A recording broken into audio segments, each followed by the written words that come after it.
Hi friends, welcome to my channel. ನಾವು ಇವತ್ತಿನ ದಿನ ಸ್ಪೆಷಲ್ ಆಗಿರೋ ವಿಡಿಯೋ ಜೊತೆ ಬಂದಿದ್ದೀವಿ. ಅದಕ್ಕೂ ಮೊದಲು ನೀವು ನಮ್ಮ ಚಾನಲ್ಗೆ ಸಬ್ಸ್ಕ್ರೈಬ್ ಆಗಿಲ್ಲ ಅಂದರೆ ಸಬ್ಸ್ಕ್ರೈಬ್ ಆಗಿ. ನಾವು ಕಳಿಸೋಲ್ಲ ನೋಟಿಫಿಕೇಷನ್ಗಳು ನಿಮ್ಮ ಮೊಬೈಲಿಗೆ ಮೊದಲು ಬರ್ತವೆ. ನೋಡಿ ಫ್ರೆಂಡ್ಸ್, ಬೇಸಿಗೆ ರಜಕ್ಕೆ ಅಂತ ನಮ್ಮ ಅಜ್ಜಮ್ಮನ ಊರಿಗೆ ಬಂದಿದ್ವಿ.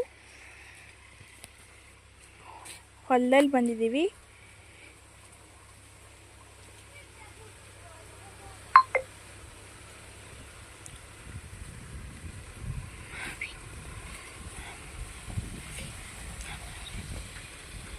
ಕನಕಾಂಬರಿ ಗಿಡ,